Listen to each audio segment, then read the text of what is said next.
Hey guys, what's up? So in this one, we're going to be covering the Arknights Endfield Beta Test 2 live stream that just finished up. I'm going to try and get through this like pretty quick. I'm not going to linger on anything. Hopefully I can finish this up in like 10 minutes or less. But I'm super excited. The game is looking really good. So they started off by going a little bit into the world, the map, the scenery, and man, this game looks really good. I obviously did not play the first beta test, so I don't know if, what was included in that beta test, what wasn't. I've been following the game loosely for quite some time now. Here they're showing off kind of, map crate detection, kind of your classic, exploration sort of things. They go over kind of the zip line, the gliders, throughout the world. There's going to be all kinds of like this machinery that kind of help you traverse the map, which I like. It makes the world feel a little bit more interactable. And always exciting, they kind of went into some new operators and they made some changes to the combat. They kind of refined the roles of some units. They changed some roles around from existing units from the, first beta test. So here are two of the new operators. You have Last Right and Ardelia. I hope I'm saying that right. I'm not going to dive like too deep into their kits or anything here because I want to try and keep this quick, but Ardelia looks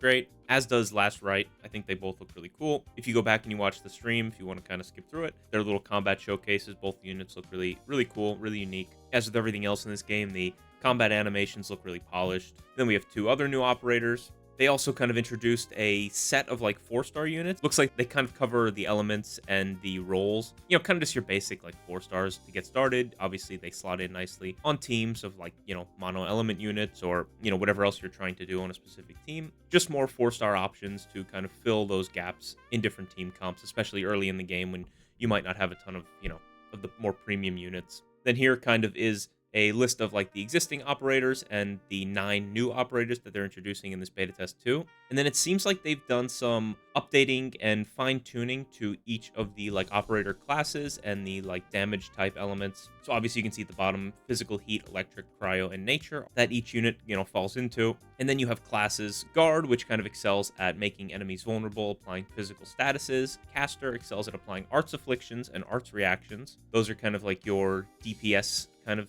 units, like a magic DPS, physical DPS. Then you have Striker, which exploits physical or arts inflicted by other operators to unleash decisive attacks. So they seem to be units that are good at following up once you have inflicted, vulnerable or arts inflictions. Vanguard are great at restoring skill points, so they're kind of support units. Defender, kind of as the name suggests, they are durable, skilled at protecting and healing allies and counterattacking enemies. And then you have Supporter, which is skilled at applying various control effects that weaken enemies. So sounds like more of a, buffer debuffer. But yeah, they mentioned they've kind of cleaned these classifications up a little bit from the original beta test to make them a little more clear. And they also, I think they mentioned at some point that they also have changed some units classes to kind of more squarely fit in with their playstyles. Then they kind of get into physical statuses. I won't dive too deep into this stuff because this is kind of stuff that I think is easier to maybe show off like, in gameplay. So if I get into the beta test, then hopefully I can show all this stuff off for you guys. Fingers crossed. They go over kind of arts reactions. You can see kind of, the combination of different like art inflictions will trigger into different reactions, which will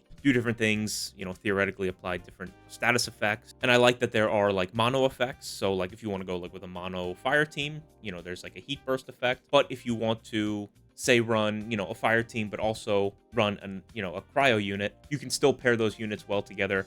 And instead of heat burst, you would apply combustion. I'm sure there's going to be like a ton of like min-maxing, different boss fights using different arts classifications and stuff. And then they briefly dive into some like new combat mechanics. So they have like stagger nodes. So you can see kind of like, I think it's like a mini stagger sort of deal. They've added some kind of, how do I put it? Like a weakness system. So like there's areas where maybe you attack and your attack is kind of rendered invulnerable. Like on this enemy here, they showed from the back, you attack and you get kind of staggered. And then when you come up to the front here, you hit kind of their weakness zone. You'll do like additional stagger, additional damage and stuff. Then they break into like the factory stuff a little bit. They kind of go into how people were asking for, they're calling them blueprints, where, you don't necessarily have to like dig into this like you're an architect. Like I know a lot of people, like I kind of think this is fun, but some people are just literally dreading this kind of factory setup kind of stuff. So for those kinds of people, you don't have to do any of it. It looks like there's going to be blueprints and you can kind of loosely follow, like, I imagine it's going to be like, oh, you need this kind of material. Here's a blueprint for a setup of, machines that will produce the material that you're looking for.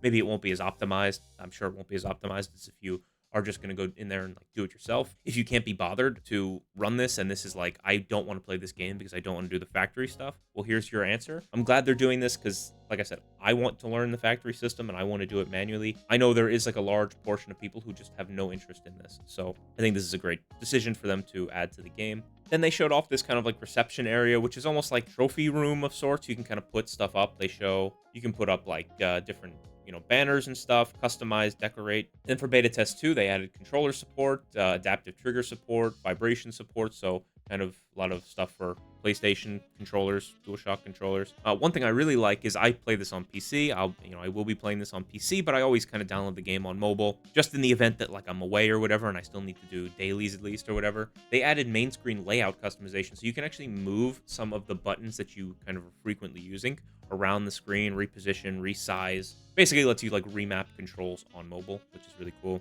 And then they get into operator headhunting, which I believe is like the gacha mechanic. They kind of get into how the chartered headhunting will work. These arsenal issues will be like the weapon pulls. You'll get currency back. They mentioned kind of in the last slide. Like most gacha, you get like currency every time you pull, and then there's like a shop where you can go exchange the stuff. And then this looks to be like their version of a battle pass, the protocol pass. Looks like there's gonna be 3 tiers of battle pass, not just 2, like we're kind of used to seeing. I don't know if they went over pricing. Obviously, this is like still a beta test, and it says in the corner, paid features not available outside mainland China for beta test 2. So presumably, globally, we won't be able to buy any of this stuff. And then they are recruiting for beta test 2. So obviously, you want to go to the Arknights website, and you will be able to follow instructions, presumably, to apply for access after doing a recruitment survey. They also have a web event that is like it looks like it's going to be like kind of like a gacha pawn sort of machine thing, and you probably spin it for a chance to win prizes and beta access. They mention here are our global pre-registration milestones. So we've already achieved the 15 million, but we got quite a ways to go. But looks like we can get like a bunch of weapon pulls, banner pulls. We're gonna get a free character, Snowshine. And then if we get the social media page to 5 million followers, it looks like, we will get a 5-star weapon finishing call and a couple of pull tickets as well. So this game is super popular. Like, I'm not too worried about achieving a lot of these things. So, as time goes on, especially once they release like an official release date. But yeah, hopefully I got through that pretty quick for you. Like I said, I've been really excited about this game for a very long time, and I'm going to try and get in this beta test. I wasn't able to get into the first one, so I really didn't follow it as closely because I knew we were still quite a ways away. But now that we're at this beta test 2, once this beta test 2 ends, you would imagine that we are going to be close to a release date. So I'm fully locked in on this game now. Very excited for it to come out. Fingers crossed that I get into the beta. If I get into the beta, I will make basically any content that I'm allowed to make on this game. I will probably try and make. So I'm really looking forward to it. Fingers crossed. And I appreciate everyone watching. And good luck to you if you are trying to get into the beta test. And I will see you on the next one. Have a good one.